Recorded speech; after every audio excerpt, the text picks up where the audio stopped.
అలాగే మరి చాలా నాకు అనిపిస్తుంది. Really I feel very proud of this day.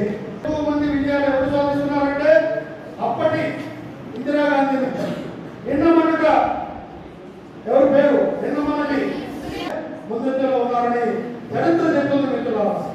రోజు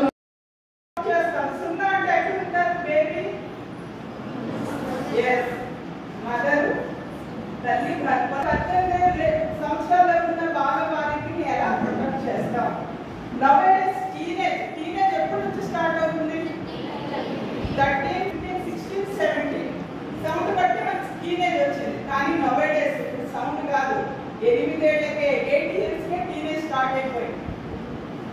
నేను డాక్టరేట్ చేసింది emotional intelligence of the students.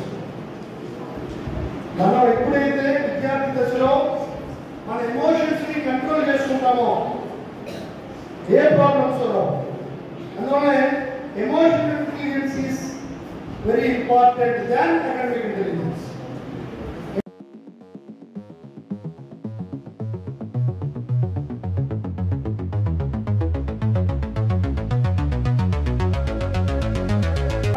Visakha జిల్లా వాసి మరి మేడం తండ్రి పేరు కె రామ్మోహన్ రావు, తల్లి పేరు మరి కె సీతారామన్ గారు. ఒక సామాన్యమైన కుటుంబంలో పుట్టి ఒక వీటి కాలేజ్ స్కూలు అంటే కాలేజ్ అక్కడ విశాఖపట్నంలో ఒక సామాన్యమైన స్కూల్లో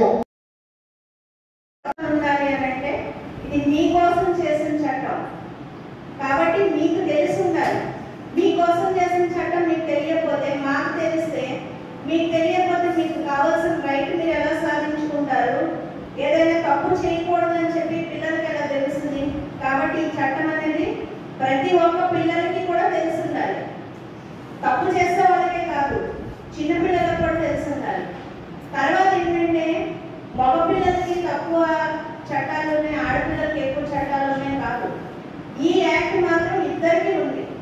పోక్సో యాక్ట్ అంటే ఏంటి అని అంటే కేవలం ఆడపిల్లలకే కాదు, మగపిల్లలకి ఆడపిల్లలకి ఇద్దరు కూడా అక్కడ బాధితులే. చెప్పారు what is good touch, what is bad touch అనేది ప్రతి ఒక్క పిల్లలకి కూడా తెలిసి ఉండాలి. 18 సంవత్సరాలు నిండిపోయిన తర్వాత తెలుసు what is good touch, what is bad touch అనేది వాళ్ళకి ఎవరు వివరంగా చెప్పాల్సిన అవసరం లేదు. కానీ మీకు ముఖ్యంగా తెలియాలి what is good touch, what is bad touch. ఇదేంటి అని అంటే ఎక్కువగా తెలిసిన వాళ్ళ దగ్గర నుంచి ఈ పిల్లలకి ఇటువంటి నేరాలు జరగడానికి అవకాశం ఉంటుంది. ఎందువల్ల అంటే వాళ్ళని వీళ్ళు ట్రస్ట్ చేస్తారు, నమ్ముతారు. సపోజ్ ఒక బాబాయ్ దగ్గర, ఒక మామయ్య దగ్గర, ఒక బావ దగ్గర అమ్మ నాన్న వదిలేసరికి మన వాళ్ళే కదా అన్న ఉద్దేశంతో వాళ్ళతో ఆడుకోవచ్చు, సరదాగా ఉండొచ్చు అన్న ఫీలింగ్ వేడుకుంటుంది. తల్లిదండ్రులకు ఎలా ఉంటుందంటే మన వాళ్ళ దగ్గరే కదా వదిలేసాం వెళ్ళాము అని అనుకుంటారు. కాబట్టి వీళ్ళని వాళ్ళు ఎక్కువగా నమ్మడం వల్ల వాళ్ళ దగ్గరికి వెళ్ళడానికి అవకాశం ఉంటుంది. దాన్ని కొంతమంది అవకాశం తీసుకొని పిల్లల మీద ఎక్కడ పడితే అక్కడ చేతులు వేయడము, వాళ్ళని లైంగికంగా వేధించడము, వాళ్ళని అంటే అసభ్యకరంగా మాట్లాడటము, ఇవన్నీ చేసి వాళ్ళని లోప తీసుకుంటారు. ఈ విషయాన్ని ఆ పిల్లలు ఏం చేస్తారంటే అమ్మో మా బాబాయ్ కదా, మా మావయ్య కదా, మా బావ కదా, పోనీ మా పక్కింటోళ్ళు కదా, ఇలాగ మా అమ్మతో చెప్తే ఏమంటుందో, మా నాన్నతో చెప్తే ఏమంటారో అనే ఆ మీమాంసలో ఉండేంటంటే తమకు జరిగిన అన్యాయాన్ని చెప్పుకోవడం తక్కువైపోతుంది.